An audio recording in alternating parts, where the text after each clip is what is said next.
Buying or selling a home is one of the most important decisions you'll make in your entire life. Call the Holly Ritchie team today for a free market analysis.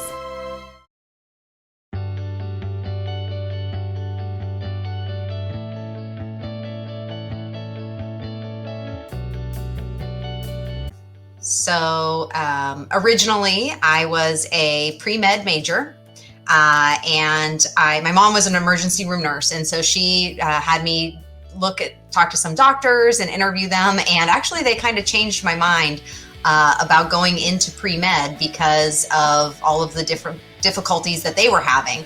And so I loved science. One of the things that they talked about were, loans and things like that you had after med school, and the time it took to start a family. And so I ended up being a science teacher, and I can't imagine it otherwise, being a teacher and a principal.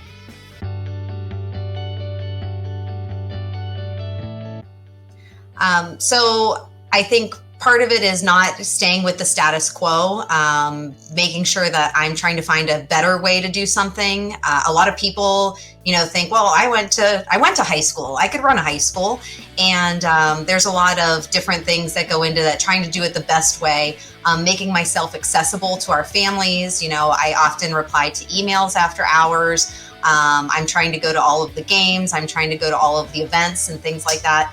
I'm very lucky to have a supportive husband that allows me to go to all those events, and my kids get to come with me and get to see all that. And I'm setting a good example, I think, for my daughters, showing them that, being a mom and being a career person and being a wife and all of those, trying to do it all.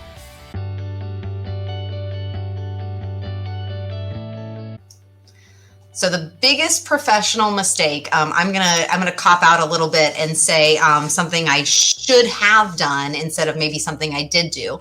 But on the road to becoming a principal, the majority of principals are males. And along the way, I had a lot of people that said, well, nobody's going to hire you. You're a female. Nobody wants a high school principal that's a female. How are you going to deal with behavior issues? How are you?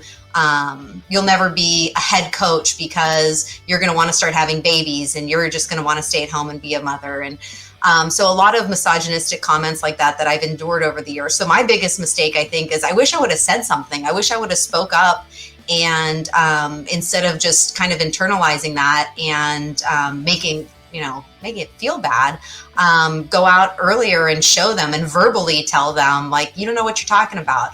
And I will use the disclaimer that my current boss is none of those people. He knows my worth, and it's that part that makes my job better, that I can do that. So I think I wish I would have been stronger to speak up and do that. And now I try to, give that same message to the girls at my school. And, don't let anybody tell you what you can and can't do just because you're a girl.